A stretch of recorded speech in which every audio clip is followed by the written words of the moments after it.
fantastic way to start a Thursday. Yeah. Is this amazing comment. So this is a comment from GetMassive999. Thank you for dropping by and watching. All you goons talk about is yourselves! ! Nobody cares what sauce Romano has on his pancakes or how much pre-workout pasta Frank has. Tell us some decent stories or post relevant bodybuilding content. You see these guys breaking away from after hours podcasts like, I don't know, Armoon and Larry Bollock. Armin. Yeah. Armin. All right. Well, maybe he didn't spell it right. And their podcasts all suck. Lee Priest went alone. Same with Valentino. And now Romano has this. It just doesn't work, boys. Just stick to the after hours. This show needs a new blood. Get a controversial person to join to make things fun. And then he keeps going on and on and on. So once you do RX Muscle, you can't do any other podcasts. None. Zero. That's what I'm thinking. That's right. What I'm getting from this. That's all. It's all. You can only do one. You can only do after hours. That's it. Yeah. Can I bounce my pecs, Derek? Not as good as Romano. So there you go. What'd they say? Derek Pearson says, Zach, can you bounce your pecs? Not as good as Romano, and it's definitely not as good as Frank. And hi, John Mancini Fitness. What did you miss? Yeah, Frank's good. What did you miss? John? You missed me reading a fantastic, amazing comment from GetMassive999 calling us all goons and saying all we talk about is ourselves. And rabble. So thank you. Yeah, it's like in retail, for example, if you've ever worked retail, you can excuse me, you cannot go through the day pleasing everyone. You can't do it. So, this dude's going to be like upset because he says we talk about ourselves, which is totally not true. We talk about everything, very little about ourselves, except for stories, which is what he wants. And so, look, a guy like that is never going to be happy. You could put any kind of programming on with any guest, with any topic, with anything, and he's going to complain. So, yeah, but it was just funny because I do dig through some of these comments. They don't all come in.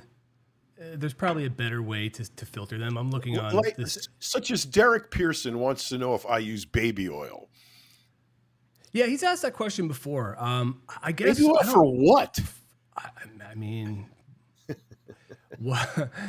I don't know, right? I mean, in everyday life, if maybe I should use it when I'm using the slip and slide with my kids because I feel like I would totally burn them and just crush them and leave them in the dust. But I haven't.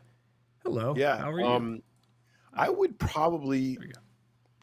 definitely not put it in a motorcycle. So there's that use banned.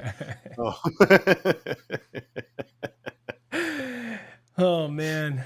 Ay. So I love opening the window to just anybody. This is so funny.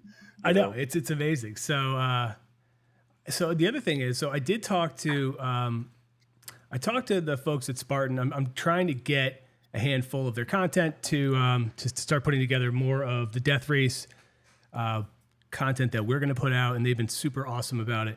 But then during our discussion, I'll bring this up. Why not? Since we're here, I'm going to bring it up on screen because this was something that they brought up to look into, and I'm trying to figure out the best way to do it. Where is it?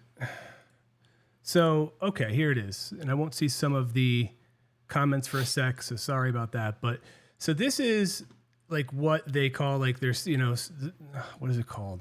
Seven toughest events. So Project 7 is what they call it. And it's okay. So I'm just that's what it is though. There's 7 toughest events. So really what it is there's 7 extreme events, and these are all of them. I'll pull it over a little bit further so we can see. There's this one, the M20, which is I think it's like a 32 or 30 mile open ocean paddleboard, which must be really miles. I know. Are you kidding me? Whew, that must be real tough. 30 miles standing up on a board? Yeah. So, oof. Wow. That's I was, like in a little bit in awe because I've never even paddleboard like even like at some of those tourist traps that you get at some of the beach the beach towns. So I've never even done it, but it would be cool. There's the La Ruta bike race, which is in Costa Rica. It's a 3-day race, and it's not just like you're going up and down. You can see just by the picture here, this dude is cruising through some from what I read, it's like really just total brutalness. And same with World's Toughest Mudder. Then I've done none of these. I did some ultra world championships, but obviously not as a ultra competitor. I just did them to do them. And I did the death race. But there's the Agoge, which I really want to do. And then I don't even know what the Patagonia Run 100 is. But in my head, and while I'm talking to them, I started just spitting out ideas like, well, I would love to train and compete in these. I would love to try these. I think I would make it through this paddle or this bike race, considering I don't mountain bike and I don't stand up paddle. I don't know, but I would love to try because I think just being there and being immersed with some of these folks that's where you find the stories, right? That's where you find about what these people do and how, and just how hardcore they are. And that's really those are what I love to find. And so it was tough because I haven't seen, I don't see much about them, but I also didn't have a real pitch. I kind of was just like improvising, but I think that would be amazing to have somebody because you have to train differently for all of these things, right? You have to train differently. You have to have a different mindset. Yeah. You have to have a different preparation. And to me, I think that's part of what at this point I'm getting into when it comes to fitness is finding these crazy or out of the box challenges for myself and putting myself in those situations. And I don't know, I got really kind of excited. I got really excited when I saw this because I didn't know about it. And then I'm looking at it and I'm like, God damn, like I can see myself being tortured in all of these things. And that's why I like it, So, well, yeah. I mean, let's take the first one. Have you ever paddleboarded before? Not once. Never. Really? No. I never did it either. I did it for the first time about, last year in Portugal. Okay. We were on a sailboat and we were drifting around, just hanging out, waiting, just passing the day. It was a really nice day. They have 2 paddle boards on the boat. And my wife says, let's throw a paddleboard in the water. And we were probably a mile from shore. And she jumps on the paddleboard never been on one before, and starts standing up, starts paddling towards shore. And I'm like, that's amazing. I got to try that. So I threw the other paddleboard in the water. It was so much easier than I thought it was going to be. It honestly was. It was so stable. You walk right on it, start paddling. It was the easiest thing in the world. I was shocked. Cool. Yeah, that sounds great. Because I would love to try. I'd love to do it for fun, obviously. But yeah, this is, let's see what this is. This is the world's most challenging paddleboard race. It's in Oahu, Hawaii. And yeah, it's the Blue Water Hawaiian Classic in July 2024 showcase. So yeah, I definitely want to look more into this. I don't even know how the hell I get started. It's not, I guess I could go down to the Jersey Shore, although a little different than going to Hawaii.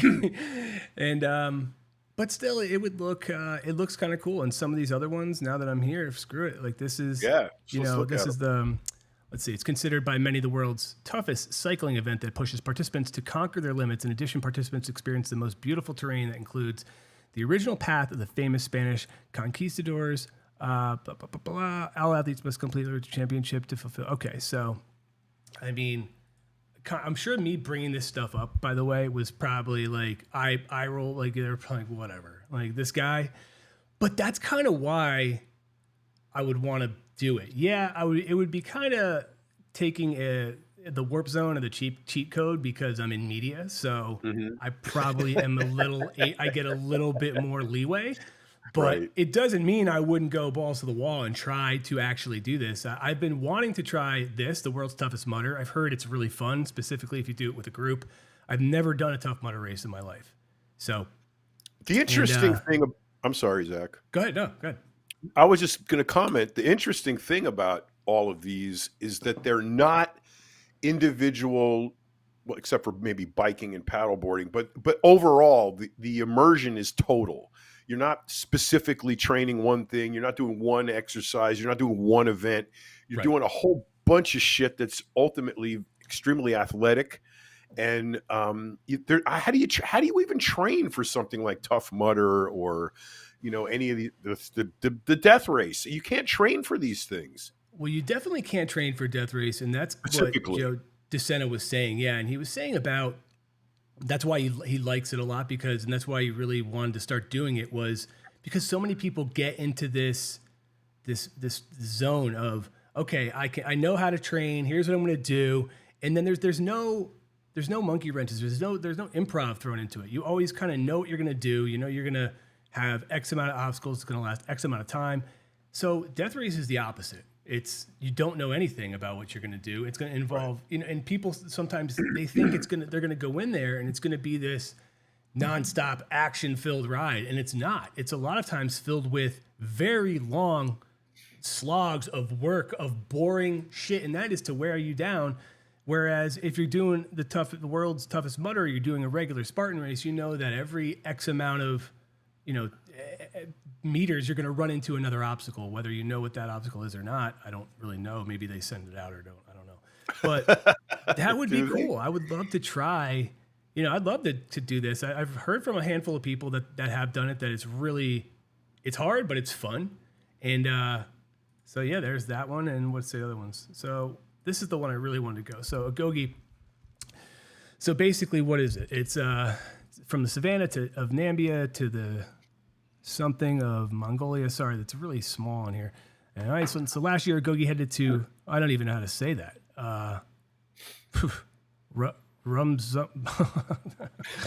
Whatever. It doesn't matter.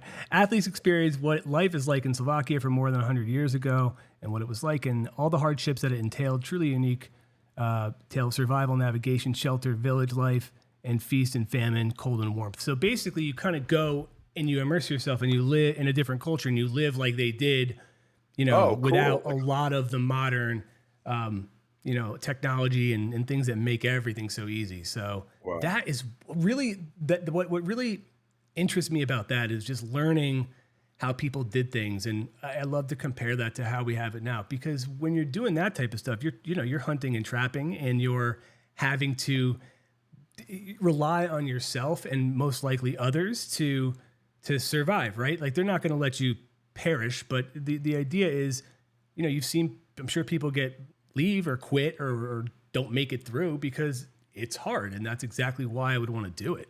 That would be cool. Yeah. Well, you love hard shit. So, I mean, that's why you do it. Yeah.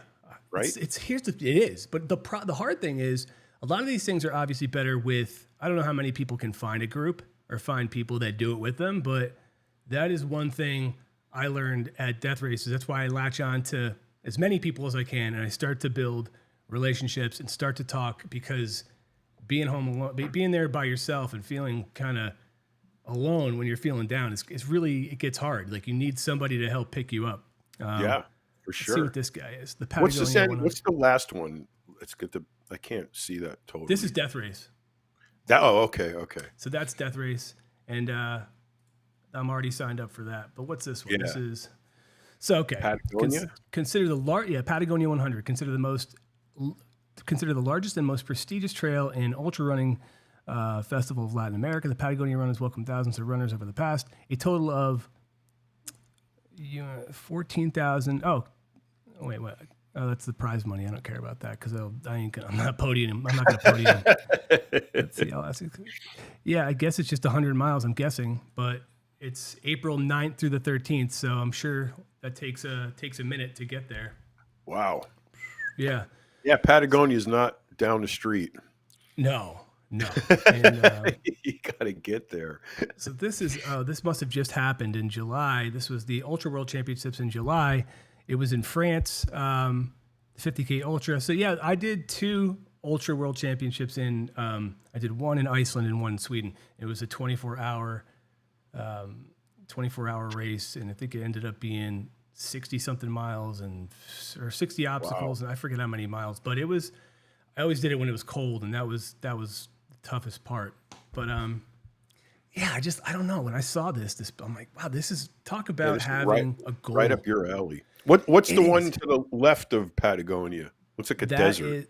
That's the Agoge that we talked about. So like I Oh, was okay. actually slated to go to an Agoge. I forget where. I have to choose. I was all signed up and everything, and it was right after the first death race I did. But my hands, like I was so screwed up, like I couldn't feel my hands. Then that was the first time I even had to go to Why? the doctor for. It was I think it was a brachial plexus injury. Like it was pretty bad because of all the weight that was there for that many hours. Because I had. What did you? Well, break it down. What did you have to do? What was it? So that first year, what we did was the minute we got there, we had to like cut wood for I don't know a few hours, and that ended up going to the local community, which was actually really cool. And we also brought money and donated to them for like a food bank, I think. So that was really cool as well.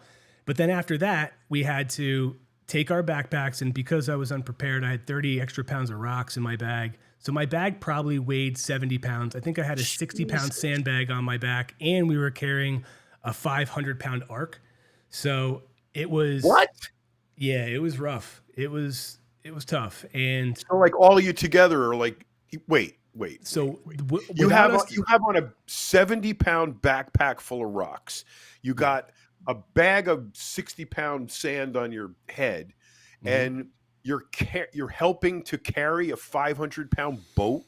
well, no. So what it was like an arc which had this timer on it, and it was so if you were carrying the arc, you had to throw the sandbag onto the arc. So there was X amount of people there with all their sandbags on there. So the arc, it started off weighing 500 pounds. Wait. Sure. Okay. So is this like Ark of the Covenant or Noah's Ark? Is it a box? Is it a boat?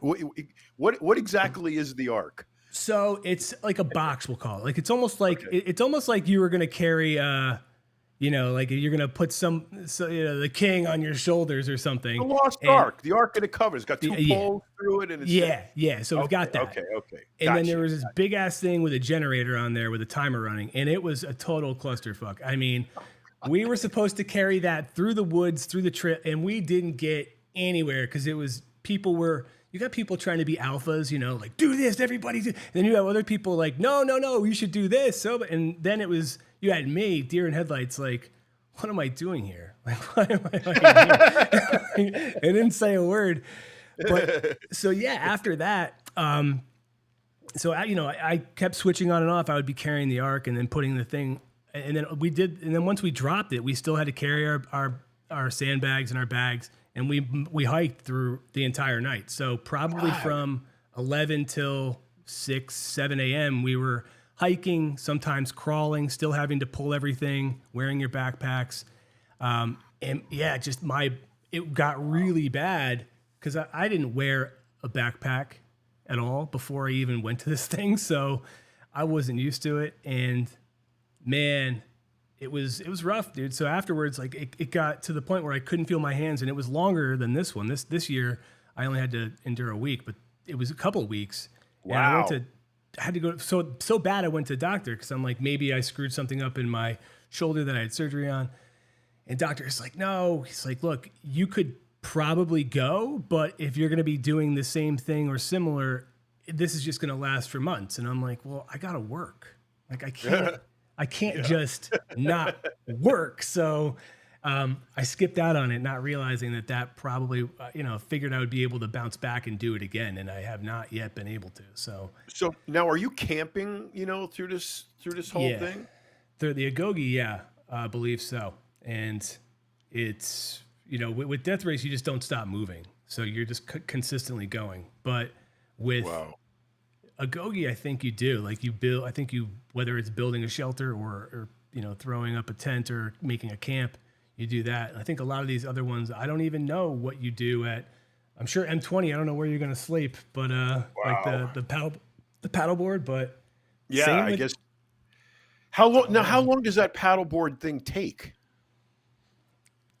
This just lists July 28th as when it occurred, but it just says one day. So I'm guessing. Oh, so you're not sleeping on the paddleboard. No, you're not sleeping there. I don't know what about the bike race, if that's just nonstop. I would think it would be, just because why not?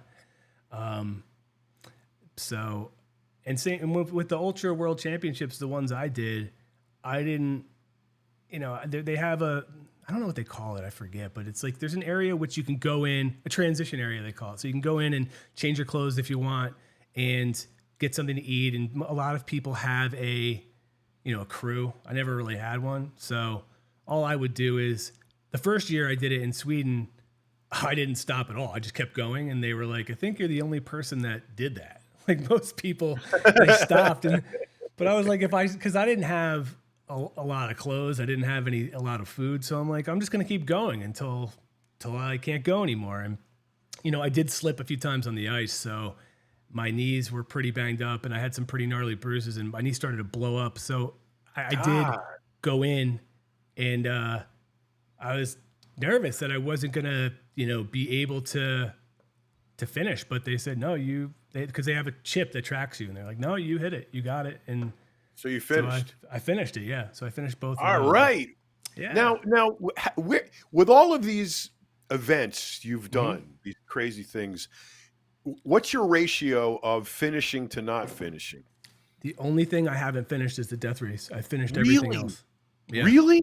Wow. Yeah. So that's why that's such a thorn in your side. Yeah. Yeah. You got to finish it.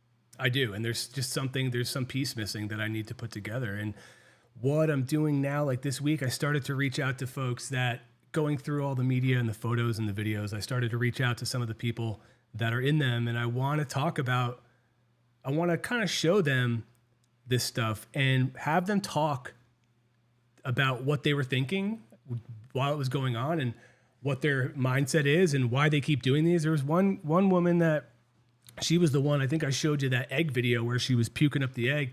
Right. She's done like 5 and she actually finished the winter one. And I don't know if she's finished the summer one, but she keeps coming back. And I'm like, there's either we're running from something or we're chasing something. Right. So yeah. We're either running from something or chasing it. Yep, exactly. But I don't know what that is. I'm not sure. Oh, well, you're going to finish. I know you are. It's just a matter of when. I agree. And so and Natalia asked me why it's so important to me and what drives me. I think that's what I want to ask everybody as well. And for me, what it is, it's hard. And it's something that I probably would not have done had I not been introduced to, the regular Spartan races. And I enjoy this far better than those. And I think what it is for me is that I just want to do hard things and I want to keep showing and finding that I can do it and that I'm not even though I'm coddled in my everyday life, like pretty much all of us that live here, that I still have some sort of grit left in me and I still have some sort of push left in me. And it's about me. And even when I quote unquote fail, right? So I don't finish. There's a lot of success that I take away with me from that. And a lot of it's internal.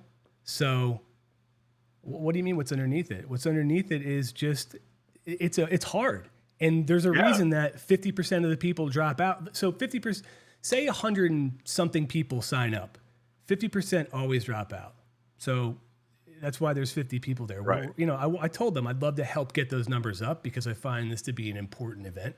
But it's a bunch of, we're all wackos in some way, but you'd be surprised. You have people there that are government contractors, that are, coaches for Spartan, that work in real estate or retail or whatever. Like you have all these different people from all walks of life. And but that is the reason. The reason is it's hard and it's difficult and it makes me embrace discomfort in a way that I'm not going to do on my own. I'm not going to go, take 3 days of my life and like just go sleep in the woods with a bear, or like. I think there's also an element to it.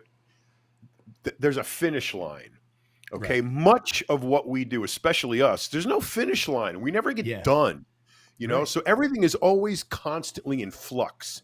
And it's anytime that you can look at something difficult and it's got a finish line or an end, once you get there, it's extremely gratifying. And it could be like I had these trees taken down. I had them take the pine trees away, and I kept these 2 big oak trees, and they cut them up into like 12, 15-foot sections and piled them up over by my shop. I left them there for like a year and a half so they dry out, and then I had to cut them up and split them. It's an immense amount of work. You've split wood, I mean, so I'm cutting all these logs with a chainsaw into, 18-inch pieces, and I'm splitting them all. It took me like 2 weeks of working, a couple hours a day, every day doing it. But what happened was, while I was doing it, it was, you get these logs that won't split. They got knots in them. They won't break open. You're struggling, beating them, pounding on them. And then all of a sudden, it's done.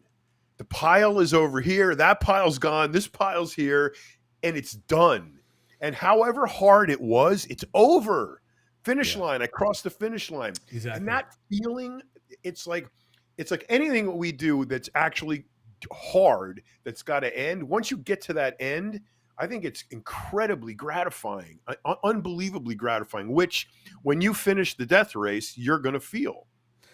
I agree, man. And it's like at this, I think it was Frank that said it, and he used he related it to bodybuilding, how long it took Jay Cutler to take Ronnie's spot. And it didn't happen overnight. And the guy could have quit the first year when it didn't happen. He could have said, screw it. But this was important to him. And this is important to me. And I'm not getting any money for this. Like, it's not like I have any monetary gain out of it. You get a cheap skull at the end, and that's fine as a trinket, but that's not why I'm doing it.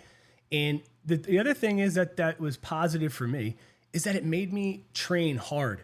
2 years ago, I only signed up with 5.5 weeks to go. That didn't leave me a lot of room. That was not a lot at all. That was rough. And this year, I gave myself at least 3 months, and not only did my body transform, but it reignited something inside of me to like train harder, and I've maintained that since then, and it's allowed me to capture new focus for other things, as well as to apply my efforts to really getting this together to take on next year and to win. And the win is for me. Like if I was quote an unofficial winner, which has happened in the past, where people finish but they're not considered a winner for one reason or another, I wouldn't care. I would be fine with that, because it's not about a skull, it's about like that's what you get. And I have footage of people getting it, and there's a dude that was with me twice. I mean, they call him Captain America for a reason. He's a military guy, and he's actually, this was kind of his quote unquote retirement, because he's moving to Japan to work there for the military. And this guy is a lot younger, he's taller, he's stronger, he's in better shape. And not only did I get along with him, but I'm like, I was just in awe of his strength and ability to adapt. And I told him that this year. I pulled him aside. I just said, I really admire you, and I look up to you, and I just think you're just a solid guy, man. And thanks for your service, and thank you for doing this stuff. Even though he's like, I'm just doing it for me. And I'm like, but you don't understand that you're having an impact on other people too. Right. And that's important. So yeah, solid dude. And goddamn, we were doing a lot of things together, and then all of a sudden I just see the dude take off. Like he was able to sprint. But also I liked about him was, what was it that he was like, hey man, I had trouble with the fire last year too. And he's like, and for me, that's something that shouldn't happen. He's like, I should be able to do that, but circumstances where everything was wet, I didn't have Tinder. And so even going back and looking at and listening to some of the interviews from that year, which I've been doing to get myself together to write the feature that's going to be in the print issue of Muscle and Fitness, was some of the suggestions that after people were eliminated, that the race organizers were saying, they're like, why didn't you guys go grab toilet paper out of the porta potty when we brought you here, we told you what you had to do, and everybody immediately ran into the woods? Why would you go to the woods when it had been raining? Why wouldn't you look around? And I'm like, but again, right? Because you don't think. I'm thinking, okay, tunnel vision, we have to go use whenever we find. No, we don't. No. Like it's really hard to get out of the box when you're put in one, Yes. So Yeah. Yeah. You know what? Yeah, I think one of the other aspects that we gloss over is the fact that, going back to the finish line thing, in bodybuilding, for example, you're getting ready for a show. Okay. And the show is over on the 10th, let's say. Then Right. you're done, right? The problem is there's no finish line. So all of the work that you did leading up to the 10th Hmm. is going to be subjectively graded by a bunch of strangers. Yeah. So no matter what you did, okay, if in the death race, in the Raid Galois, in the La Ruta, any all of those events have a finish line. You get done, finish, cross it, it's over. And you can tell by crossing the finish line who wins and why, right? Right. In bodybuilding, it's a mystery. It's a total mystery. You show up, all these people are there, they're go on stage, and a bunch of people grade them. They judge Right. them, and it's like, well, I worked harder than that guy. How come he gets ahead of me? Kind of, and all of those things run through. That's why it's one of the reasons why I never competed again. It was just that subjectivity element to it. I'm geared towards accomplishment. You do this, you do that, you finish it. It's done. It's over. Did you do it really good? Did you do it faster than everybody else? There's a objective, tangible result. And that's why bodybuilding, I think, is one of the more difficult pursuits in this realm, is because of the actual subjectivity of it. Right. Yeah. And the other thing I apply to it is that, and you're right about that, having that finish line and knowing where to get to. And when you don't know where it ends with this, that's part of the psychological component to it, right? Because we're so used to knowing everything, or okay, and at 5 o'clock, we're gonna get out of work and then we're gonna be going. So now when you're there, it's like you just got to do it, and you just got to be in it, and you got to just roll. And I dig that, dude. I love it. Well, now to flip the script. If Death Race Sure. was, instead of crossing a finish line, in order, what if a bunch of judges lined up along the route and just said, oh yeah, he's good, let's put him in first. This Right. guy's third. Would you still do it? I don't If think it was so. subjectively graded? No, I don't think so, because there's so many components to it, right? There's times where you work as a team, and there's times where you lead, there's times where you follow.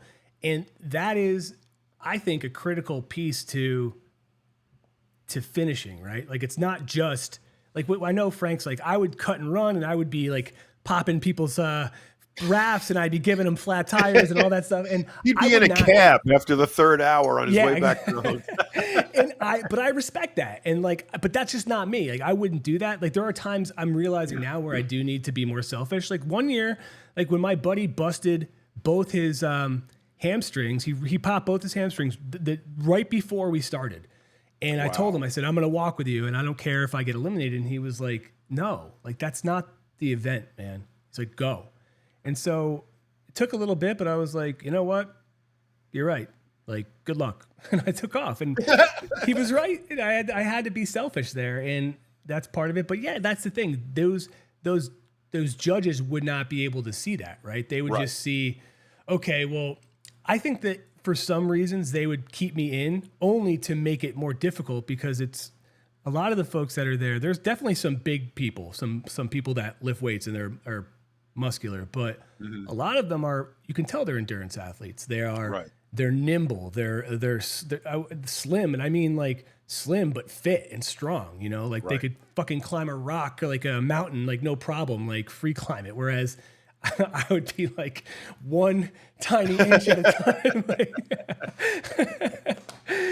And it's, but yeah, and that does, well, yeah, that's the thing. It was hard for me to realize that there's times in that race where you have to kind of be in it for yourself, because I don't want to leave people behind. I don't want to, when I see somebody struggling, I want to help. I want to be there. I don't want to just watch them flounder. So even when people were, like when I was looking at the part where we got eliminated, and I don't remember even doing this, but I remember I saw on the video, I just started going over, and essentially I was hugging two people who were very upset, and I just put my arms around them. And then there's other times where I see me on video where I'm putting my arms around people and pulling them close because they're freezing and they're shivering. And I'm like, you know what? Use my body heat. And that was that. And I don't know, man. It's just nuts. It's weird how a lot of this stuff comes out of you, and I haven't even thought about it until I saw that. That's one of the cool things about your difference of opinion in what we do, because Frankie and I are bodybuilders. Right. At the core, we're body. We may do other stuff. We may do other work, but we're bodybuilders. You're not. You're wired completely differently, and it's really interesting to hear your perspective on these things, because it's not the same. It's not the same as what we do. So I really respect the amount of technical wisdom you have to come up with to compete in these events that you do, because it's physical, but it's really mental too. And I think Right. those mental exercises are far more beneficial in the long run than the physical ones. Yeah, no, they are, and that's the stuff that I'm able to bring with me. I'll pull up some of these pictures. Hang on a second. Let me just get rid of the green screen part of it. For some reason, this thing just gets so freaking. Look at that thing. It gets so big. I mean, come on, give me a fucking break here. All right, well, give me 1 second, and I'll fix this thing. God dang it. There's me, and then there's you. All right, there you we leave go. me Okay. out. No, there we go. Okay, so here's some of the. I did have some of the pics. Like we did get some of the ones from Spartan, which are pretty cool. So this is. I'll walk some of us through it since we're here. All right. Okay, so those tires. So this is at the very beginning, right? So this is pretty common when you get there. The first few hours, a lot of times, are very. It's filled with just work, chores, and that's the immediately getting people to go, this isn't what I signed up for. I saw, all the videos of people doing crazy stuff, and they were crawling around and they were eating weird stuff and blah, blah, blah. So to start off with, clear this wood out or remove all these tires that were covered in grass and stack them. We had to take them. We did exercises with them. We had to run, we had to sprint, we had to roll them, we had to throw them. And I mean, this is 90 degrees, right now. It's hot as hell out there. And this is before we even got our bibs. And these tires they stink. They were caked in dirt, and they had been sitting in rainwater probably for at least a year. I mean, it is rancid. I was just going to comment on that. I mean, looking at the picture, those tires look all nice and clean. but I know when you look at a pile of tires outside, the water gets in there, the mosquitoes breed in there, there's green slime. I mean, it's horrible. But look how nice and neat and clean they look in the picture. And the funny part is, because it's like, all right, you go get a tire. Okay. So listen, I'm not grabbing the biggest tire. I'm not trying to be like the tire guy here. I'm looking for a small tire. And then they're like, okay, everybody, now you got to put it around your neck. So people weren't realizing that all the water's in there. So many people were like just covered in that nasty, smelly water. Myself included, by the way. I didn't think about it. So that was but let me see here. This is there's one of me. Just I probably could have had straighter elbows there, but they weren't looking at me, so I gave myself a break. But yeah, if you came by and your elbows weren't straight, they would have you do a lot of exercises, and they looked miserable, like those exercises. This is part that tripped me up too. The sewing our bib numbers on, again, not thinking smart. I could have just used my tape or my duct tape or a marker and put the yarn Just on there. written it too. on there, right? Yeah, so that was my fault. This is I didn't get to do this with all these folks, but what they're doing in here is they're breaking apart their Rubik's cubes, because I was still in the water at this point attempting to put that stuff together. And you had to break it apart and not realizing why you needed it. So a lot of these people, not just these guys, but everybody that did it, sometimes you'd see them floating away and they wouldn't realize that they needed them. So, whoops. So this was actually, I was shocked that this didn't cause more injuries to people. So because it's the fireman's carries are clearly not something you typically do with people on just uneven terrain for a really long time. And sometimes the weight distribution was mismatched. Like when my partner, Nick, who was a fantastic person, that dude, he was 35 pounds lighter than me, and he still put me on his shoulders and did it. And it was, I was just like, God, man, I told him, I'm like, we can come up with a solution and he's like, no, just do it. I'm like, man, like it's these types of folks that I'm like, God damn, like this is why I'm here to hang with with these folks. This is something we had to do at the very beginning. It was just out of nowhere. We had 30 seconds to go, start doing a handstand. I'm pretty sure I was late, but yeah, I like this picture. It's a guy just making sure he's got his nuclear or one of the Rubik's Cube pieces. Mine's coming today, my new one, so I will be getting to that. Now, did you get a disassemblable Rubik's Cube? No, I'm going with the regular because I'm not taking this one apart.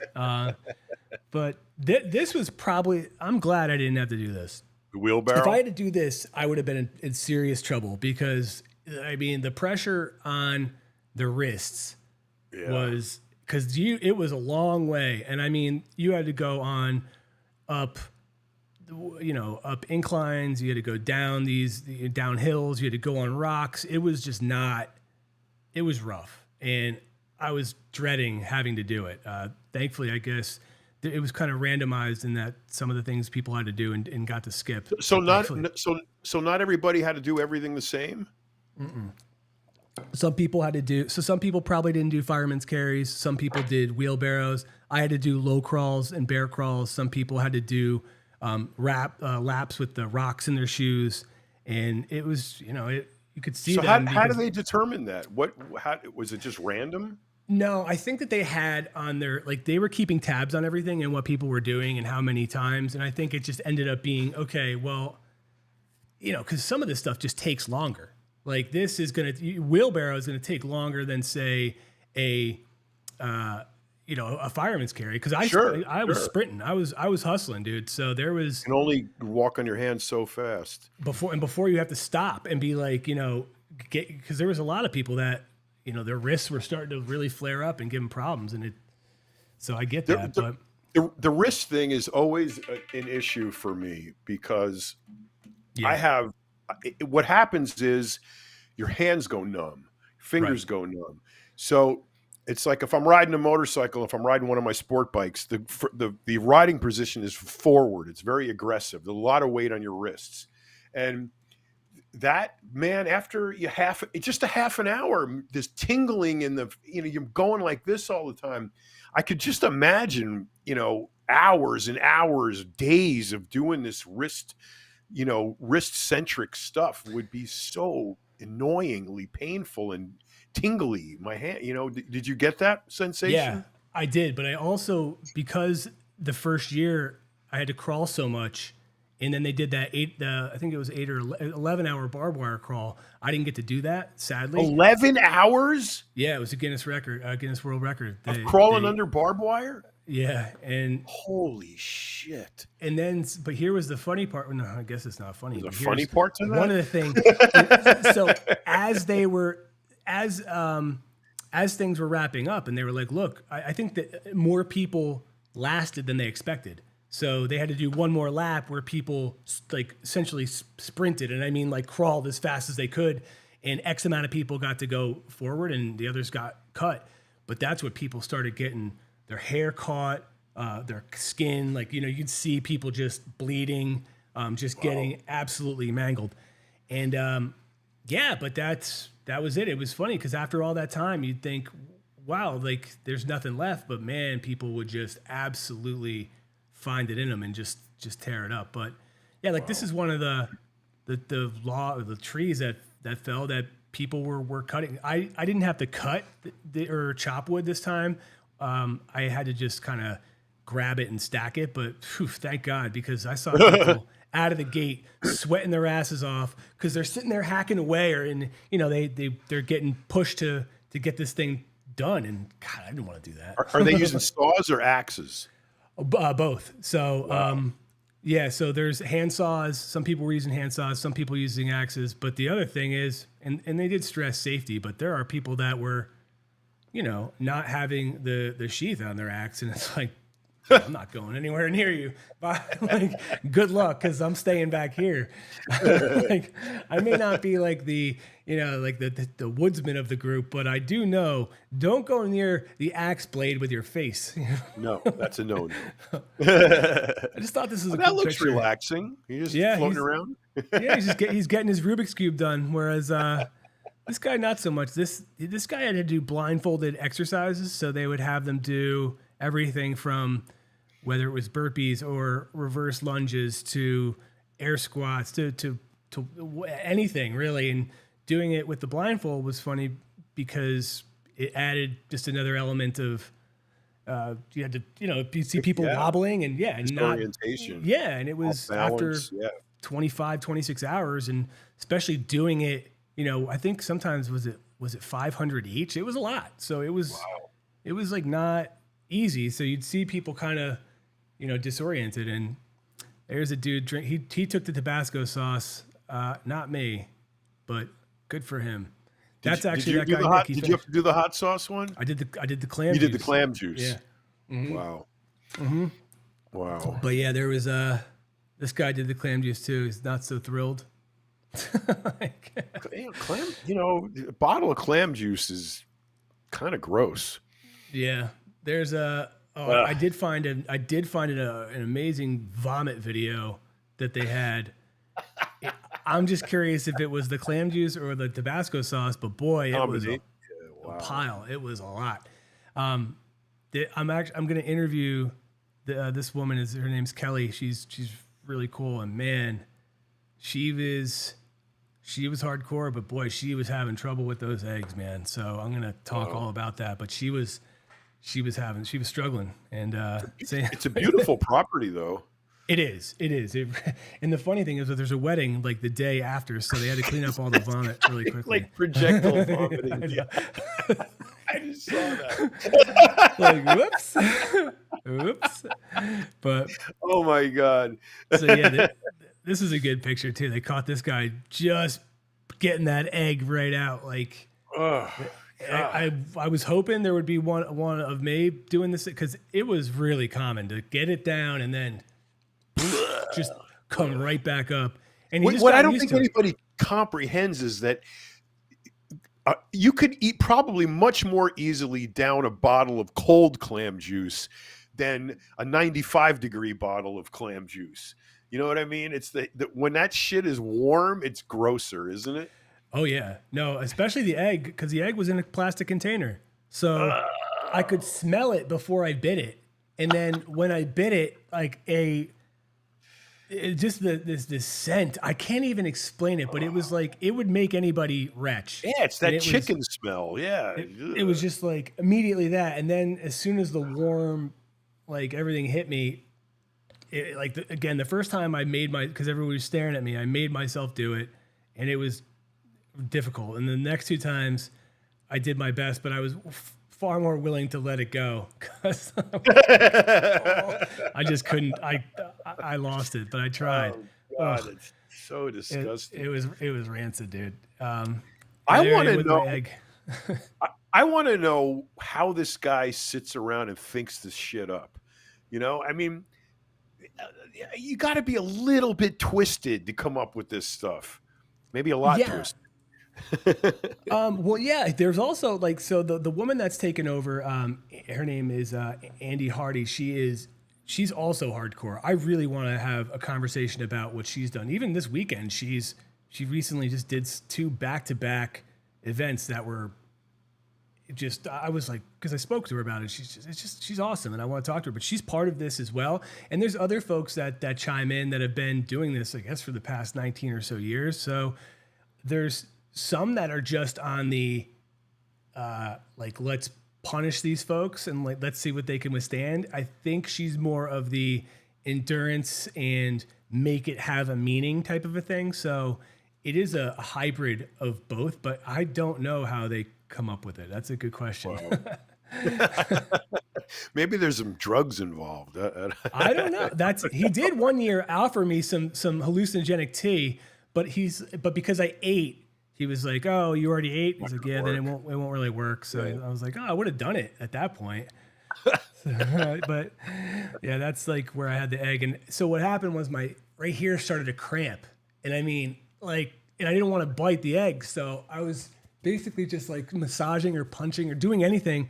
And then, of course, they saw me doing that and were like, "Oh, little baby got a cramp. Oh, how's your throat? Oh," what? And I'm like, just trying to not be like, Just walk up to you and go like this. I know. I thought that was gonna happen, but they didn't. You know, that's a rough one. Oh yeah, like that. Just Like the that. look on his face. Yeah. And this is the dude that this guy is going to go live in the Alaskan wilderness for a year. Oh, that's I him? want to I want to track him down and I want to talk to him because I mean I looked up him on Instagram and his skills are I mean they're far superior to my meager I could barely start a fire with a match or a lighter like you know what I mean this guy is going to go out and I just find that to be fascinating and as you said, why? Like, I'm sure the first question he gets from everybody is why? Why would you do that? Why? And There's a show on one of those channels that has, like Discovery or Learning or History or whatever, where these people actually do go to Alaska by themselves yeah, and they build houses, they build everything. You got to literally build everything because there's nothing there. yeah. And somebody just said, John Mancini Fitness says, I don't see the point of this stuff. And look, a lot of people don't. And this is the thing, right? This is what gets out there. This is what people will see on social media because it's kind of you see it and you stop and you look at it and you say, what is this? But I think the more important things are what John said, the mental challenges, creating that mental grit and forcing yourself into these uncomfortable situations and proving that you can get yourself out of them, or at least giving it all you can and trying. So that's kind of the big one for me. Right. See, I didn't get to do this. This was right after the eggs. So that's where I got eliminated. Everybody had to go into the river and it's freezing. And I mean, there is pictures of this dude I can't really point, but the guy, say he's on the left, two over, arms up. Yeah. He's just totally like uncontrollably shivering. I mean, it's cold, it's raining, it's 70 something degrees. That water is probably 50 something degrees. And yeah, I mean, it's, they're doing burpees in there and it's just, that's where you start pushing yourself, man. It's hard to imagine it's 95 degrees out and the water's 50. It is. So even in the morning when I met Joe DeSena at 5 a.m. to interview him before the race, it was cold as hell. I mean, and he's in there with somebody in the water, just doing, that's what he does every day. And then there was other people that came down. He was in there for a handful of minutes, like probably 5 minutes. Some people were in there for 10 seconds. I mean, it was cold. And you don't get used to it, especially when you're in and out. And then considering it had been raining and I didn't have any dry clothes. And I found a clip where my last set of dry clothing gets ruined because they're like, hey, you need a refresher. And then they would dump the pond water on me. That was another 50-degree water. I was like, oh, so there goes all my clothes. That's worse than the big thing of Gatorade they dump on the coach's football coach's head at the end of the game. Yeah, John Mancini. They have fitness. They have paramedics on site. They have paramedics, and they're super attentive. And they're honestly, I cannot say enough about the people that are involved with this.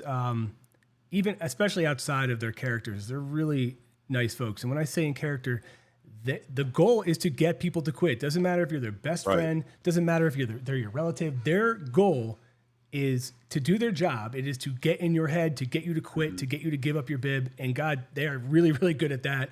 And if a snake bites you, yeah, you get a tendency. There's people that get stung by bees, or obviously you're rolling around in some of the stuff. You're going to get poison ivy, or people have had ticks on them and stuff like that. But this was within the first 2 hours. I mean, I come out of, we had to crawl through the swamp, and it was a kind of swampy area, very muddy. And I was realizing then and there how much I screwed up by, I took my sandbag, which had to be 50 pounds. I put it in a duffel bag and I wrapped it in duct tape because I wanted something more compact, not realizing that I couldn't really comfortably put it rest it on my shoulders, and I had no handles. So it became a colossal, just hassle for me. It was really bad. And it just, again, me screwing up my packing. And, oh, look, there's a groundhog. Huh. Sorry. There he is. There's, all right, hi, Pandry. Hello. Let me just write to her. Okay. Or him. And, all right, next person. So that's, we had to do, this was tough too, on your wrist, walking on your hands. My hand walking skills. Everything you guys are doing here, my fingers start tingling just looking at you. I did bring wrist guards though, so kind of like skating ones. Yeah. So that was really good to. Yeah, that was good for the wrist. And I did have knee pads, but they weren't hard. So that's where I screwed up. I should have got carpenter knee pads, which would be far more just cushioning too. It would have just the rocks and everything like that. So I would feel them, but at least I didn't have to have them. At least I had some padding, but. That's what I'm going for moving forward. I'm bringing all that stuff, and I should have brought a snorkel. That would have been good. There's just me happy with a bunch of dudes. Yeah, you look really happy.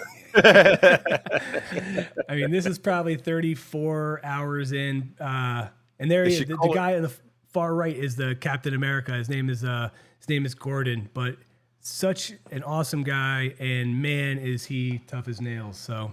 He's hardcore. Yeah. They should call it the bad mood race. Honestly, though, most times I'm smiling. That's the thing. I try.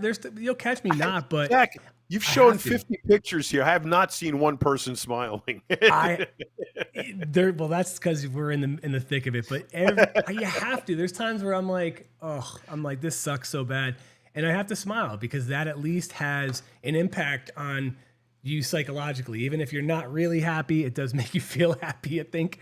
So this dude people were complaining. They're like, how come he gets to eat an orange? Well, he was allergic to eggs. So he would have a real medical problem if he ate the eggs. So he had to eat oranges with the peel. Yeah. So that's not great either. I would much rather eat a whole orange, peel included, than a raw egg. Any day of the week. Me too. But so that's what you do next year. I'm allergic to eggs. There you go.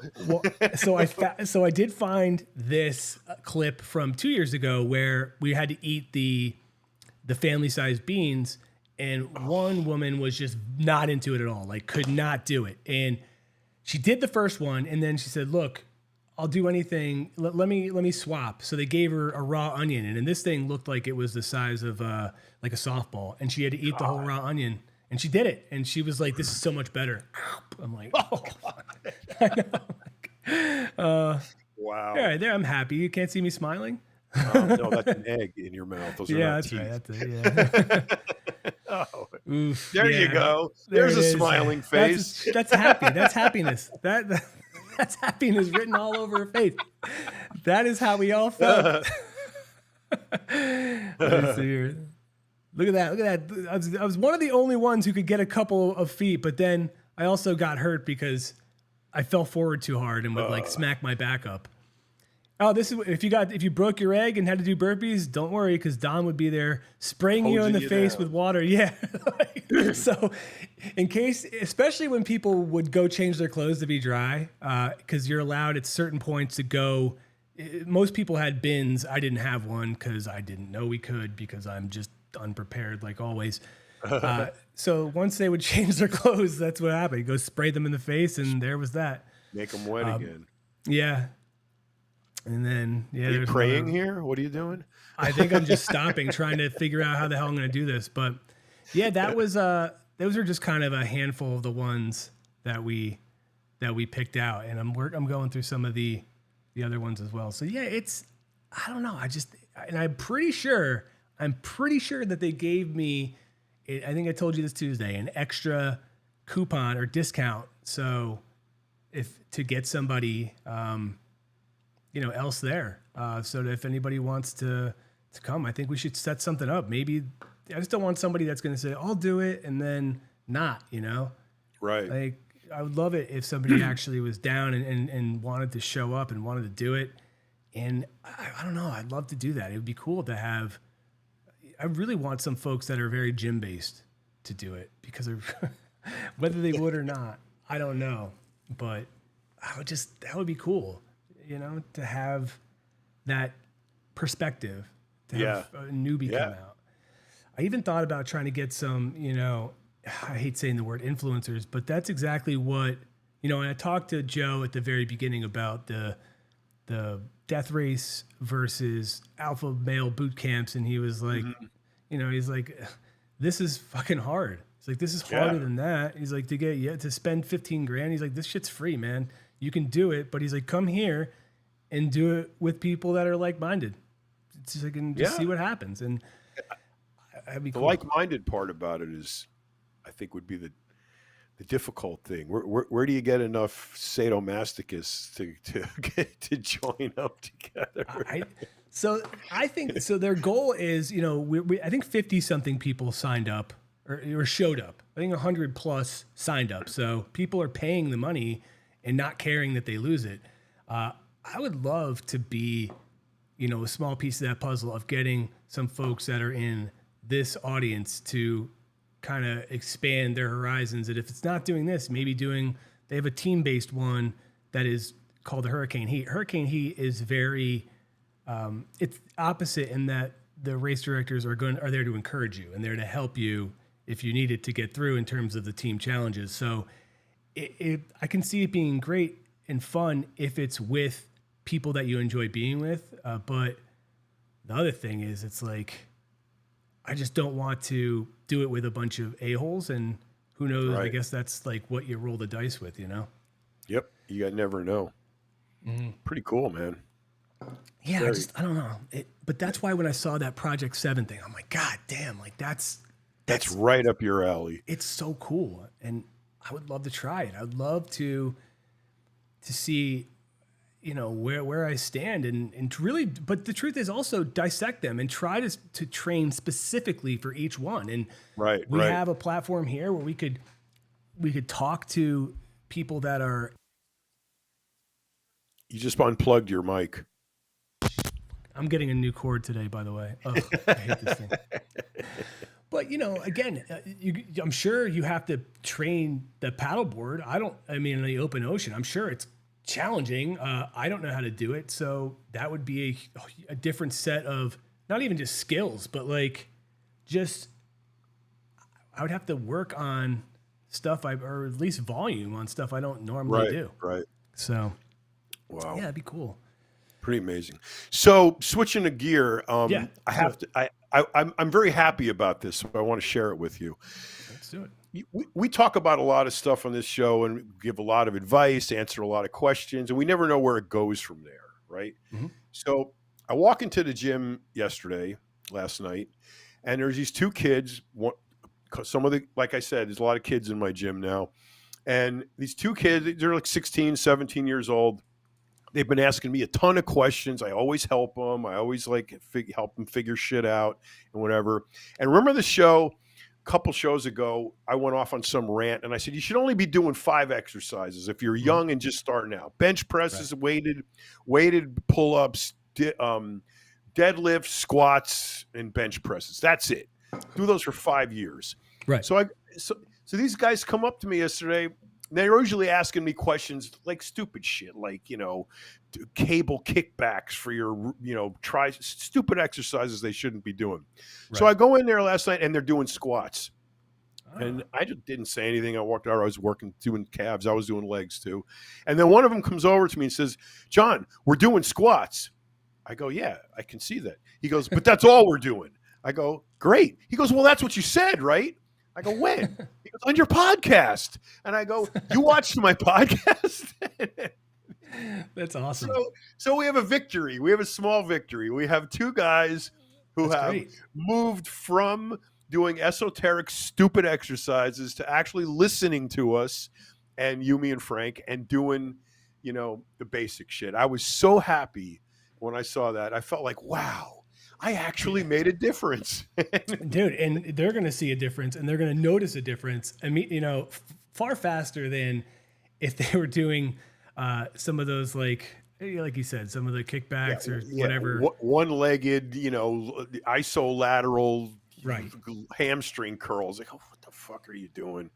You know? And I honestly, I wish that advice that you just said would have been given to me when I was younger, because no one taught me. I learned how to squat way late.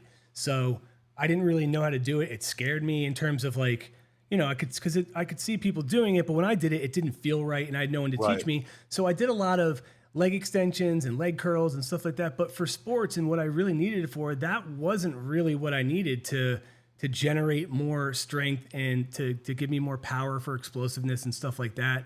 For getting, whether it was trying to, run faster or anything like Right. that. So it just was later on, and I just didn't know. So Yeah. having somebody stop me, and I wish somebody would have grabbed me and been like, dude, get in the squat rack, start squatting. That would have been a help. I feel I never go up to anybody and just unsolicited offer my advice and try to help. I don't do that. I wait till they come to me. If somebody comes Right. to me, I will help them Right. for free all day long.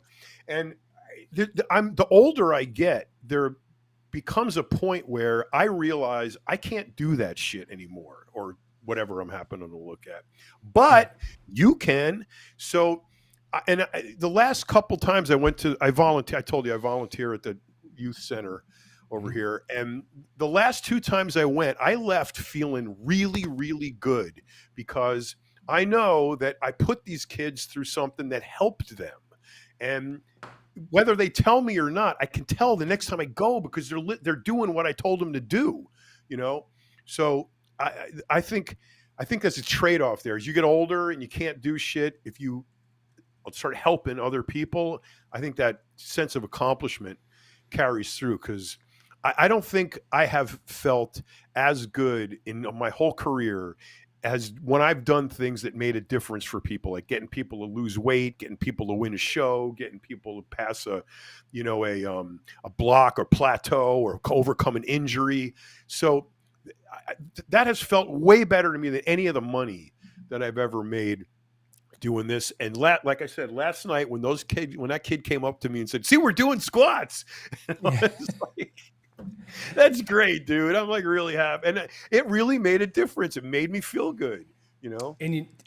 I totally know what you mean, because there's times where whether it's taking gigs or jobs for money, and it's fine because it keeps the lights on, it pays the bills, but there are times where I have that this internal discussion, or call it a, I don't know, where I think to myself, am I really helping anybody though? Is this really You're right. reaching anybody, or am I doing the best I can do to be a small piece to somebody else's success, which is ultimately what I enjoy doing most. I have that discussion with Frank a lot, because I'm always, how can I help, especially with his protein tree. I hope it takes off. I hope it becomes the best selling thing in the world. I really, really, truly like Frank. Like, I can't even tell you, like, he's just been such a solid guy Oh to man, me. for decades. Oh Yeah, my God. And I really, I want it to just blow up. I want it to be the biggest yeah, thing. And that's the thing. I have no credit. I didn't do anything.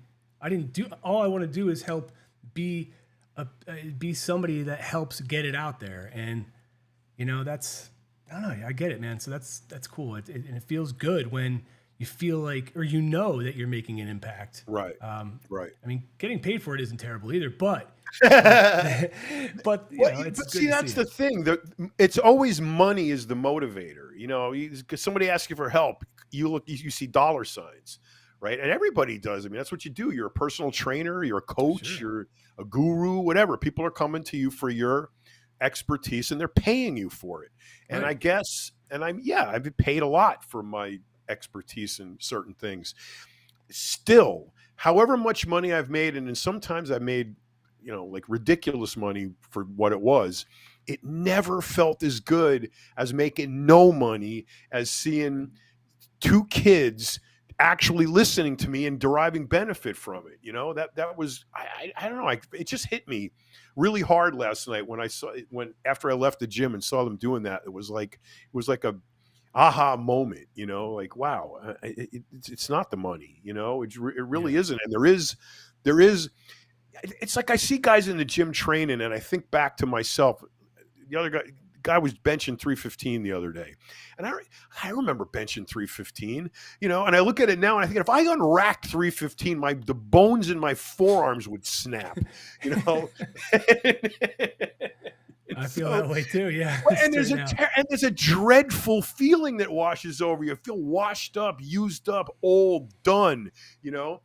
But if you could take that same passion, right, and move it over to somebody else, and get them riled up about it, get them to perform better, get them to improve, then I don't feel so old and broken anymore, Yeah, but also priorities change, right? And I understand where you're coming from, because I see the same. There's people that, whether they're my age or old, I look at, like, when Jimmy Mentis was on, and he still trains hard, and some of the weights he Yeah. puts up, and I'm like, dude, I couldn't have done that when I was trying to lift heavy. So it's just funny, because, and also now I have no drive to try to achieve Right. that. So Right. I get what you mean about, you just find different things to focus on, and find different things that kind of take over that. I don't know and whether it's inertia or whether, I don't know what it is, but it's like, But the funny thing is that I hate people. That's I just hate people, and I want to be as far alone in a way as I can always be. And it's the strangest thing for me, is to, like, I'm deriving enjoyment from helping people, and so.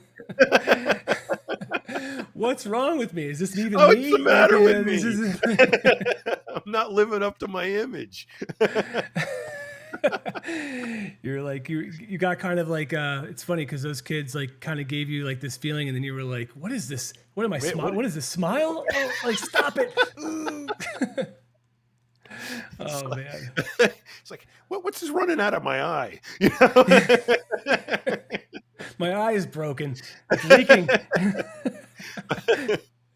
All right. Well, we got a comment. Let's try to help this person. So All right. you're not interrupting. Hi, have a nice day. Not interrupting at all. Is the wood chopper the best exercise to grow the obliques, or do you know any other? Do you want to grow your obliques? I don't. Why would anyone want to grow their obliques? That's the one muscle in the whole entire body no one wants to grow. No, you don't want to feel wider. Like, if it's No. going to grow, yeah. Why No, would you anyone do that? I don't know. I thought wood chopper is a good exercise. Or chop wood. You could actually just go out and actually chop wood.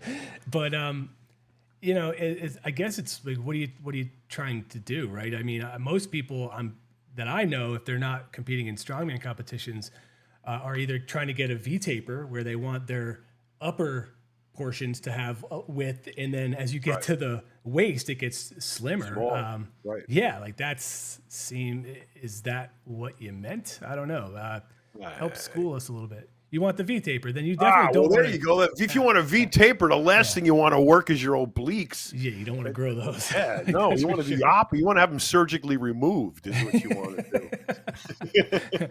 Don't do that. I think John was joking, but yes, I mean, but yeah, he's got a point, right? So I mean, think about the V taper, right? Like, your upper is wider, and then you get it gets X-frame, thinner. right? Yeah, You want the wide top and the wide bottom with the narrow middle. So in order to do that, okay, you have to widen your top and widen the bottom and keep the middle small. Now that sounds simple, but here's what happens: let's take a squat, for example. A squat is dedicated to making your legs big, right? But there's an awful lot of core involvement to balance that weight while it's up here on your shoulders, balancing it this way. That's all obliques and abs. So if you're going to be a super heavy squatter, be prepared to accept the fact that you're going to have a big ass and a big waist. And if that's what you want, go for it. But see, bodybuilding is so different than any other sport because it's the only sport that is based on how you look and not how you perform. So every single thing that you do in search of performance in the gym to build your physique, you have to constantly be aware of how this is going to make me look. So if you're doing exercises that hit the obliques a lot and you do them for years, guess what you're going to get? Big obliques. Right. So you got to think of that stuff if you're trying to create an image. If you're trying to just lift heavy weight, who gives a shit what you look like? Yeah, So there's the difference. So yeah, I mean, I also think about it like stepping back. It's like if you want that, then you got to look at each muscle, each body part as to how you want to grow that, right? So if you want the bigger, if you want like the bigger upper half, then yeah, you're gonna have to not just beach muscles either. Like you're gonna have to start thinking about everything because it all ties together. But like John said, I never really. I'd say there's definitely an aesthetic to what I would train for, but it was mostly for performance. So it was the byproduct for me. So I was never like, you know what, I need to get bigger rear delts, or I need to really focus, because it was, if I was performing in the sport or whatever, then I didn't care. It was fine. But yeah, I mean, in bodybuilding, it's that's why I find it to be so hard and daunting for me looking from the outside in, because that's just something I never really did, was kind of pick apart my physique. I always felt like my legs were, I never had like really big legs or I was never really a big guy. So it was just, what I had, if it worked for what I was doing, it was great. But I've never heard of somebody wanting to grow their obliques. So I don't know. All right, John, you got a question from Loho. He wants to know your opinion of Gary Stridham, and I asked about what? I said, do you as a chef, as a person, as a? He said no, as an 80s bodybuilder. So, what is your take? I love Gary. He's a great guy. I've been good friends with him for many, many, many, many years. He was a great bodybuilder. I mean, he was a really passionate, involved bodybuilder. He had some definite genetic limitations, especially in his back, but he was a great guy and a great bodybuilder. He was he was the highest paid bodybuilder that went over to the WBF, whatever that the Vince McMahon thing. Yeah, they gave him the most money. And he had some cool cars. He was a little quirky. I love the fact that he drove to the gym, even though he lived a half a block from the gym. Literally a half a block. There's Gold's Gym is on what was the name of that road? I don't know. It runs parallel to Pacific. So it's halfway down the block. So the Rose Cafe is on the corner.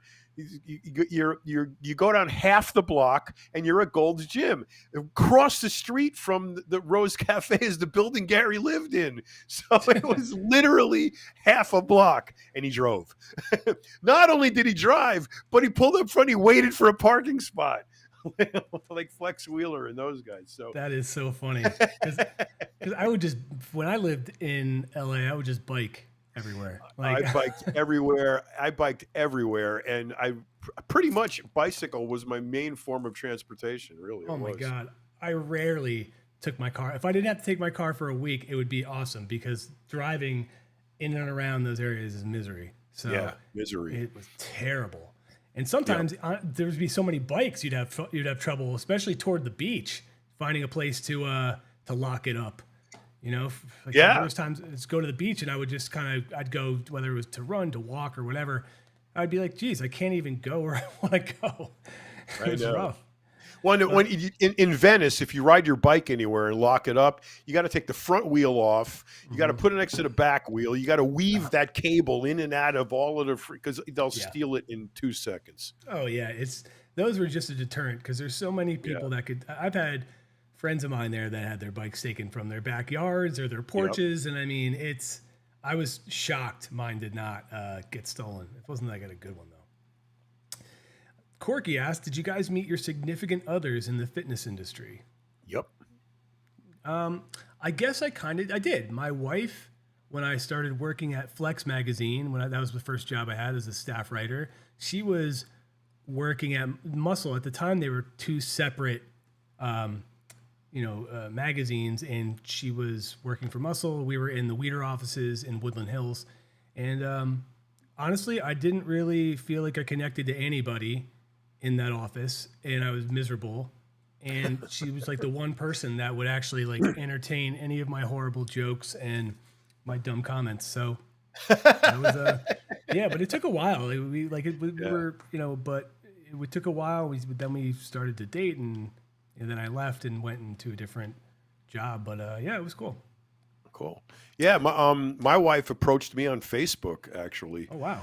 and she was a fan of mine, and she just popped up one day and said hi. We started communicating back and forth. We went from Facebook Messenger to actual email to actual texts to phone calls to eventually meeting each other. And yeah, she was in her last year of law school in South Carolina. Actually, she was doing a semester in Pittsburgh. And so we had the beginning of our relationship was definitely long distance, but I think that was the good thing. That was the real charm in it, because it gave us a lot of time to get to know each other before we hopped into bed together. So it was a lot of questions and answers and conversations and communicating. We really, really got to know each other really well before we even met, it was like 6 weeks of that. So yeah, fitness industry definitely gave me a great gift. Yeah, it's also it can be tough when you're in the industry to date somebody that's not in it, specifically from the competitor side of things, right? Because the lifestyle is strict, and oh man, that is such a good point, Zach. This lifestyle is so much different from every other normal lifestyle. I think it's impossible to be in a relationship with somebody who's not similarly involved in this, in fitness. I can only remember dating one girl who was had nothing to do with this.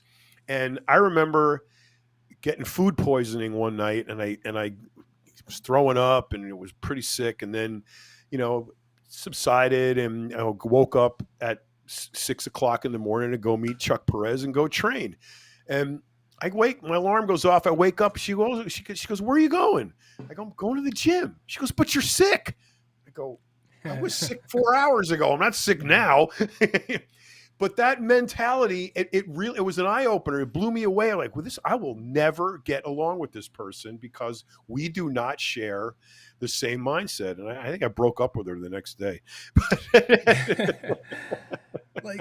So for my wife and I, we train differently, but we're also not trained to be professionals in this field. So, she likes to do different styles of workouts. And it's not that we don't, sometimes we train at the same time, but we're not following the same workouts or anything like that. But it's important. It was important to me to have somebody that wanted to be active and wanted to do things rather than want to do stuff. That was incredibly important. But she also knew from the jump that I wasn't going to be a bodybuilder. Right. I was trying to learn the industry and how to write about it, but I wasn't going to that wasn't what I was going to do. So out of the gate, we were compatible in that way, and that's translated over. Like right now, we just got. So for example, she got a new rower, and I should bring up this thing if I could find it. Maybe I'll bring it up next time. But no, I could bring it up now real quick. So she got this rower, and I got to say, it's pretty cool. It's in that it's got the screen and everything, and I used it twice so far. She's used it a ton, but I used it twice, and I got to say, I've rode longer and more than ever before because I was playing a game. Like the game was screen. Oh my God, the game was like, you had to row to extend this line, to have a ball bounce, to get rid of these bricks. And I got to tell you, by the time I knew, just by getting through a couple of levels, it was like 15 minutes, and I'm walking out of there like I'm sore. Like I'm way more sore than I thought I would be, but it was freaking cool. And that same company, that's what I'm trying to look for now. they have a bike, like a kind of like, what's it called?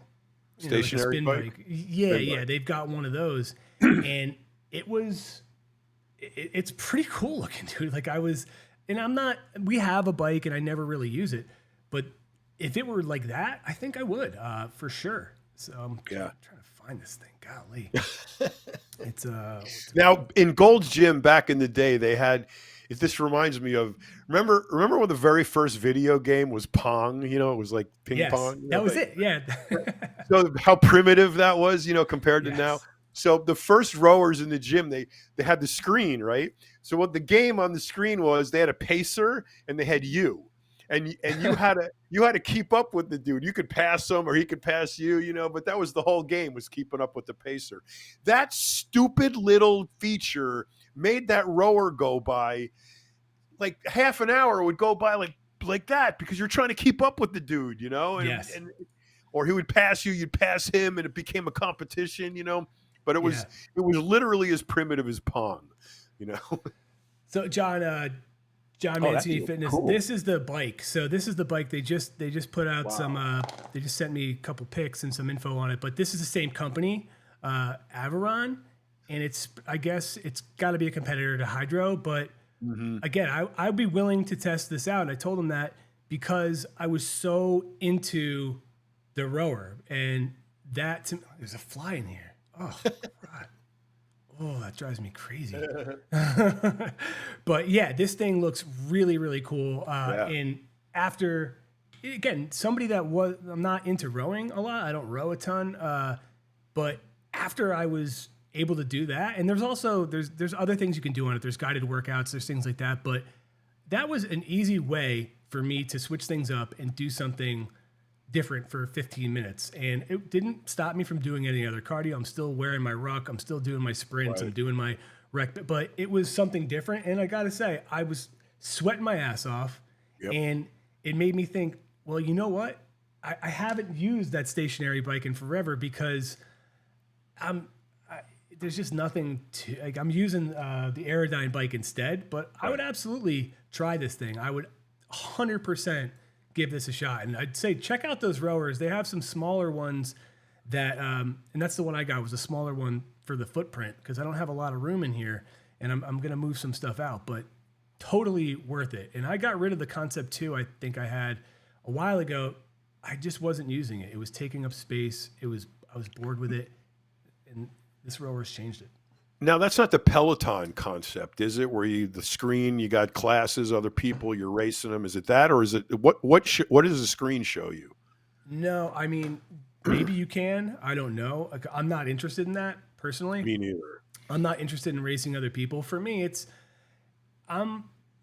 just gives me something to look at and to play. And as I said, sometimes it takes me, and I've only played 2 games on it. I'm going to try some other ones, but I'm guessing that they would have similar things here, right? So I'm guessing, but I think what they've done is, so this right here says this is for the bike alone. Unlike Peloton and many traditional spin bikes, the Averon Fit, I hope I'm saying that right, Averon, Aviron, it must be, right? Averon Fit utilizes the freewheel design with an EMS resistance system to deliver instant and accurate resistance adjustments, ultimate responsiveness, and maximum safety. I mean, I guess they put the maximum safety in there because the Peloton recall, when people got, I think it was their treadmills that screwed people up? I don't know. Either way, it's, I would absolutely give this a shot for sure. It looks cool. Yeah. And also, we just got a nice comment from, I don't know how to say your name, ZSalty77. It said, give up looser, Loser. I think he meant loser. So, but looser is fine. Thank you. Yeah. It's very kind of you. Looser. I like loose. I like loose too. But yeah, so I was excited because I will say this, we get a zillion pitches, right? And I typically gloss over them. And it just so happened that the rower that we used we did it at that product showcase, Frank and I. And that's when I was like, hey man, I go, wow, this is actually kind of fun and whatever.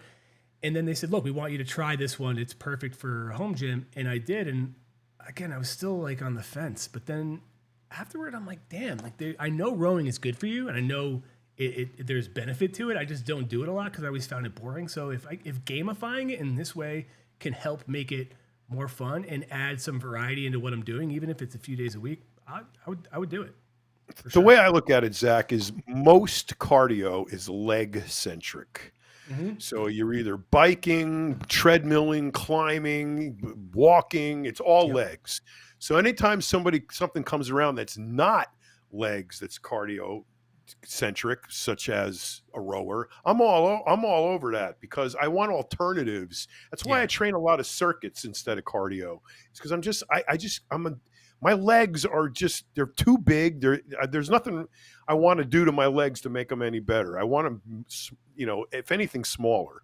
So doing more leg stuff is not what I'm looking for. But man, a rower, that's why I loved rowing. I did a lot of rowing for cardio back in the day because it wasn't so, involved with legs. And I think it's actually a great alternative to have, that alternative type of cardio that doesn't use legs.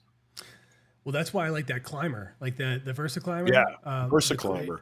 Yeah, like the one I have, I think it's not that brand. The one I have is just called Climber, CLI. What is it? Oh, I'm trying to look at it. CLMBR, I guess. So Climber, and it was cool. I mean, it sucks in that it will kick your ass, but like you said, man, will it ever?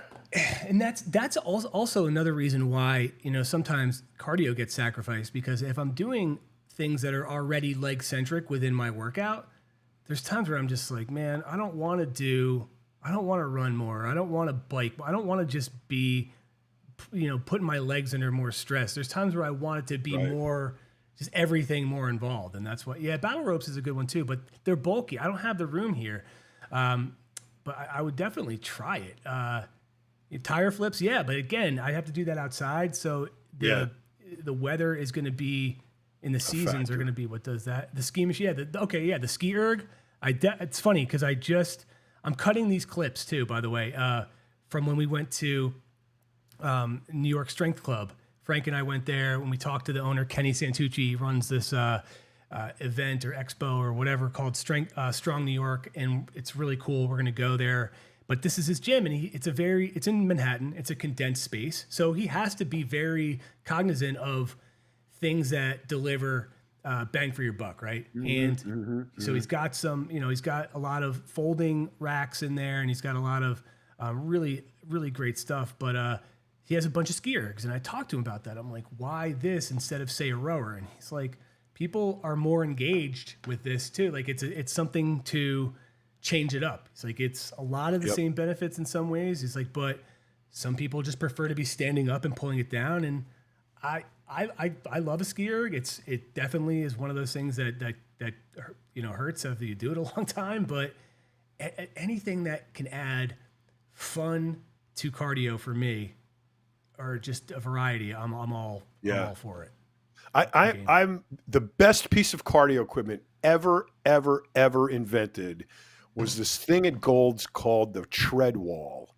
And it was this giant climbing wall that was mounted on a thing that made it tilt either way. So you could tilt it so you're walking like up a steep hill, or you could tilt it all the way back where it was past 90 degrees and you were just stuck hanging on the wall by everything that you could, grab.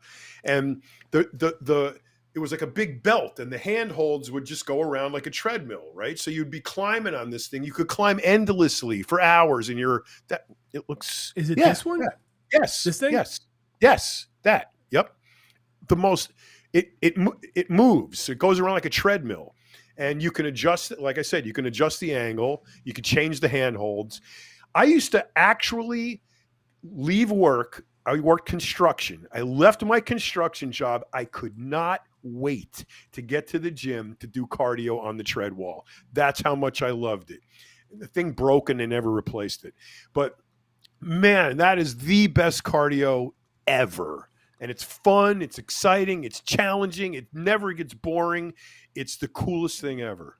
Dude, I would totally use this thing. I mean, look, it's $8,000. I mean, it's clearly not cheap, but like, that's why it's, if you have a gym that's got it's one thing, but it definitely looks cool. And I'd not heard of this No, I've never seen a Oh place man, that's Zach, had you would one. love that thing. It's so cool because what you do is the workout is you start off with it, maybe on a forward angle, maybe 100 degrees, and then every time you do it for 5 minutes or whatever it is, and then you stop, then you click it up a notch, and then you do another 5 minutes, and then you click it back a notch, you go another 5 minutes. So after 30 minutes, now you're back all the way like this past 90. It's see like that person With this climbing there right looks there, yeah. back, that guy over Yeah. there too. That makes it so much harder, but you incrementally make it harder, so you get That's more cool. you get Like more even like this accomplishment guy, out. like this Yeah, this yeah, dude, down there. yeah, Yep. this guy is like almost. Al- That almost looks all the really way. cool, dude. Yeah. That But looks see, really the cool. cool thing is you can start off like the other way, so it's not as hard, and then you can gradually make it harder. So it was probably the coolest piece of equipment ever. Yeah, my no, I've not seen one. Has anybody? I just asked Loho. He hasn't seen it either. But has anybody actually seen one besides John in the gym? I would totally try one of these out. Like that would be cool. Man, it's awesome. And I'll tell you this: if I didn't have that explanation from you about what it was, I would probably walk past it, either being intimidated by it or just not really, not being interested. But now that I have to see somebody doing it, if I had never been introduced to it, but I would absolutely would love it. to do that. That would be Yep. really, really cool. Man, fuck. See, this is what I get. See, that's the thing. When I was at Kenny's gym, I was getting excited by a lot of these, and they were just smaller, sometimes smaller pieces or things that could be alternatives. Like, what was it? The inertia wave from the Gronk Fitness was essentially something you could use instead of battle ropes because battle ropes are so big. And Right. these are, let me see, I'll pull them up. It was inertia wave. Was it wave?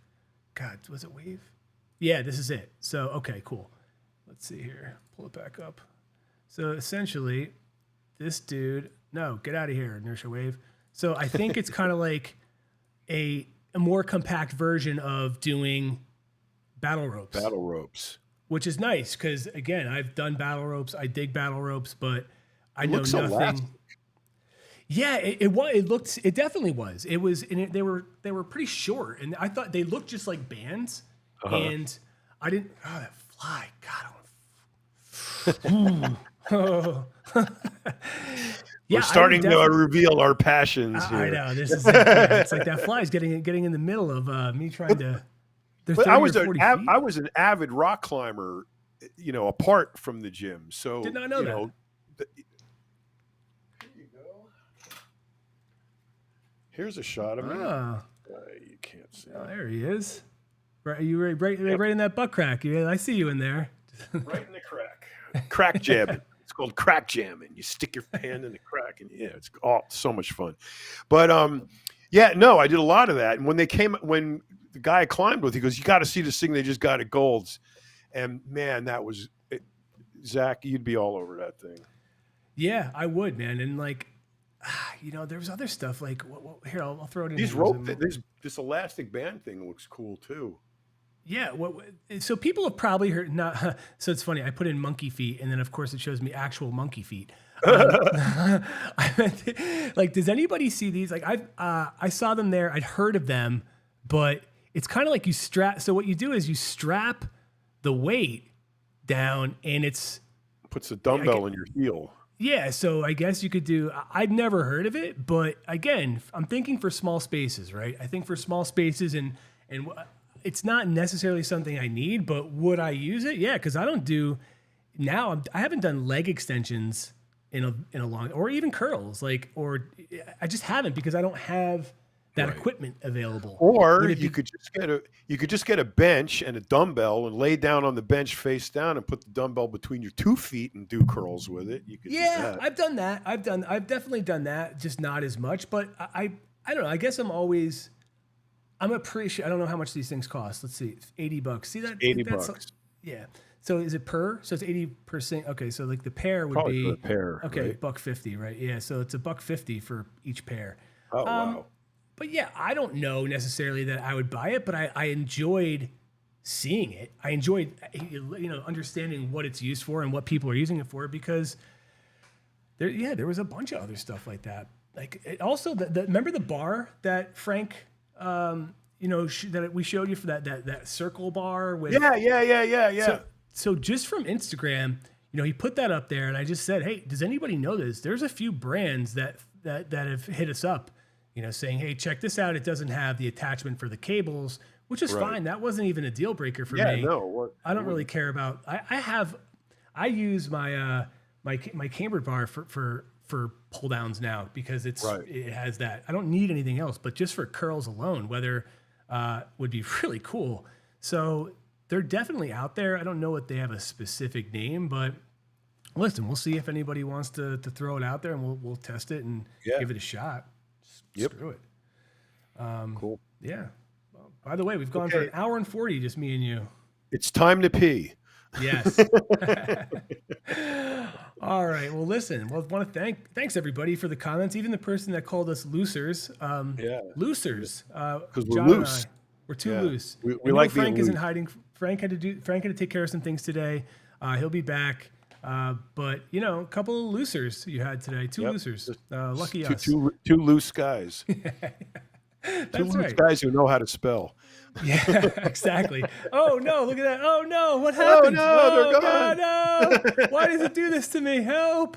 Okay, before everything freaks out, we're going to get going. I don't even know what's happening here. All right. We are going to go. We will see you next time, and maybe one day I'll figure out why every time I hover my mouse over that window, it does that. But all right, everybody. Thanks. See you later. Thanks, guys.